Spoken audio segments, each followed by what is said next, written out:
Well, good evening.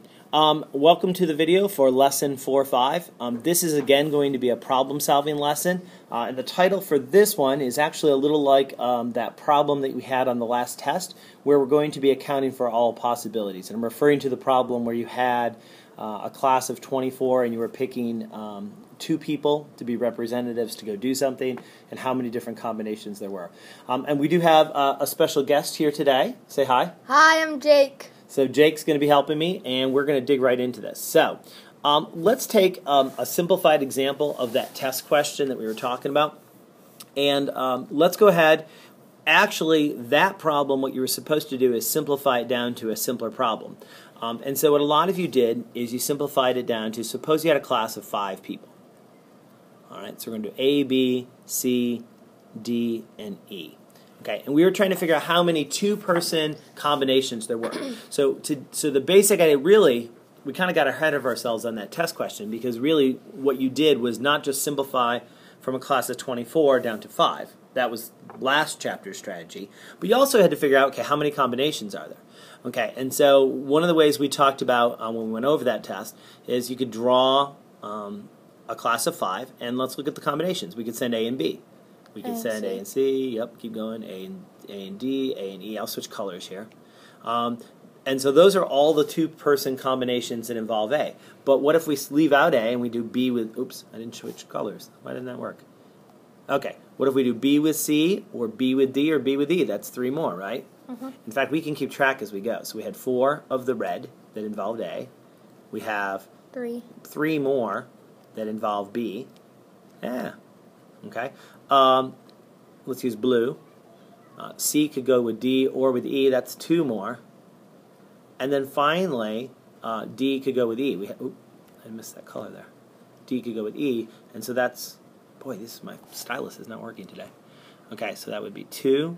And then in black, we have 1 more. And so the combinations to account for it. So we've really drawn all the two-person combinations. If you look at any line, those are all the possible ways we could pick 2 people. And so 4 plus 3 plus 2 plus 1 comes out to be a total of 10. So there were 10 combinations. Okay. Now there is another way we can show this exact same information, and it's using a tree diagram. Okay. So let's say we want A to be included. One way we could do this is we could draw A. A could go with B. It could go with C. Could go with C. It could go with D, or you could go with E. Okay. Now, those are all the combinations with A, and I really should have probably cut those color-coded. So these were the red combinations we did before? Yeah. Okay, so now let's switch. So what would we do next? We did what? Green? Green, yeah. Okay, so green. So now what about B? Well, B already went with A, but B could also go with C, D, or E, and there's 3 more. And now we're listing all the combinations in just a little bit of a different way. Yeah. All right, in blue we did C, and C could go with D or E. And then finally we had 1 more. We had D going with E. And now not only do we count them, so we count 1, 2, 3, 4, 5, 6, 7, 8, 9, 10. So we get the same 10 that we got before. Okay, but we actually have the combinations. Up here we had the combinations where you would look at the lines and you see what 2 people are connected by a line, and those are the 10 combinations. Here we literally have them all listed out. Mm-hmm. Okay, so this is how we kind of list out all the possibilities and we account for everything. Okay, so that's the kind of problems that we're going to be working on when we do classwork, and it will be one of those ones where you have a choice because it is problem solving. Let's look at another example that's kind of similar to this. Suppose, and we've seen ones like this too, suppose I want to get 40 cents, okay, and I'm allowed to use quarters, dimes, okay, quarters, nickels, and dimes, okay. How many different combinations are there to get 40 cents? Well, another way to kind of arrange this is we can actually, and let's do it in order this time, we can actually make a little chart here with the quarters, dimes, and nickels, and we'll make a chart and we'll see how many different combinations. And you want to do this as systematically and orderly as you can. So what would be the easiest way to get 40 cents with like the least number of coins? You'd probably want to use a quarter, right? Yeah. Because that takes care of 25 cents. So we can use 1 dime, and that would give us 35. And a nickel. And then 1 nickel, and that adds up to 40 cents. Yeah. Okay. So that would be the easiest way to do it in terms of the least number of coins. Now, let's be systematic. Let's trade the dime in for nickels. So if I trade the dime in, it becomes 2 nickels. I have a total of 2 nickels. Well, plus the one I had, so now it's a total of 3, right? Yeah. And so, sure enough, 1/4 and 3 nickels would also give me 40 cents. Yeah. Okay, I think that's all I can do with a quarter. So let's get rid of the quarters. How about if we had a quarter and 4 dimes? Yeah, that's pretty easy too. Yeah. And that's only 4. That's only one more coin than the first one. All right, and now we can keep going. What if we get rid of one of the dimes? And it becomes 2 2 nickels, right? Get rid of another dime. See how systematically we're going? And now we go up to 4 nickels. We could have 1 dime and 6 nickels, or it could go all the way down and have 0 dimes and do the whole thing with nickels, and it's 8. And now count up how many different ways there were. 1, 2, 3, 4, 5, 6, 7. Is that right? Yeah.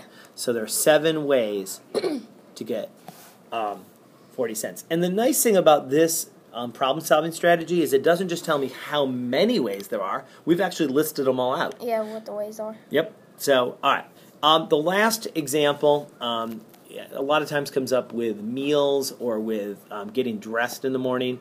And basically it's where you have a bunch of different choices and how many different combinations can you pick. So let's use the one where we're getting dressed. Let's say it is jeans day and we have 2 pairs of clean jeans that we can wear. Okay? We have 4 different shirts that we could wear. Okay? And we have 2 different pairs of shoes. Oops. Well, that's kind of boring. Let's make it 3. Nah, 2 or 3. What do you want to do? 3. 3 pairs of shoes. Okay. I can't spell today. Let's show. Yeah, okay. There we go. All right. That's why I've got Jake here to keep me honest here. All right. So, again, we have to count for all the possibilities. Okay. Now, there's really 2 different kinds of problems here. If I want to show them all, let's give them names. So the jeans, let's call them A and B. We'll call the shirts C, D, E, and F. And we'll call the shoes, I guess we're going to use, what, G, H, and I? Yeah. Okay. We could literally do the tree diagram thing again. So let's start with the blue pair of jeans. Okay, so if I have the A blue jeans. Well, now what are my choices for shirts? Well, I could have C, D, E, or F, right? Yeah. And then for each of those, I could have the 3 different pairs of shoes. I'm not going to draw them all in because it's going to run. I'm going to run out of room. But I could put in GHI, GHI, GHI. Okay, if I had it, no, I guess we can do it. Well, the stylus isn't working great, but we could just keep repeating that for each of them. All right, so now those are all the possibilities using the A genes. All right, well, now start over and do the same thing with the B genes. And again, without writing in all the letters, I've got 4 different choices for my shirt, and for each of those, I had 3 different choices for shoes. And if I wrote out all the letters, if I had a little bit more room on the screen, I would literally have all my different outfits there. So count up the very ends here. So that's 1, 2, 3, 4, 5, 6, 7, 8, 9, 10, 11, 12, and then there's going to be 12 more over here. So it's a total of 24 different outfits. And I've literally listed them all out. I can do it in a tree diagram. I can do it in a chart. Now, if the problem just asks me how many outfits there are, then I can do something even a little bit more clever. I can take the number of combinations. I guess let's color code this again. The number of choices for my pants, the number of choices for the shirts, and the number of choices for the shoes, and I can just literally multiply those 3 things together. So 2 times 4 is 8, times 3 is 24. And the benefit of this is it's fast. The drawback is it only tells me how many. It doesn't actually show them. Yeah. So either way. So one way you're actually listing out all the possibilities, one way you're just counting them. Okay? Okay, so that's basically it. What you want to do, I think my favorite example that we just did, Jake, is the one with the coins. Yeah, I like the coins. Yeah, because look at how we did it, too. As we went down here, we very systematically traded one coin into another, and we did it so that we didn't miss any combinations. If we just kind of randomly picked combinations and jumped all around, it's real easy to maybe miss one of those. Yeah. Okay, so what you want to do when you account for all the possibilities is you want to do this in as organized a way as possible, and you won't miss any. So, all right, so we're going to wrap this up here. Thank you very much for watching.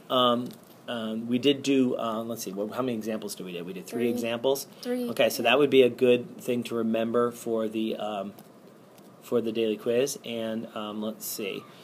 We'll put Jake's smiling face in here. There we go. There's Jake. Say bye, Jake. Bye. All right, and so thank you all for watching. We'll see you in class tomorrow where you'll have a choice to practice some of these accounting for all possibilities examples. All right, see you in class tomorrow, guys.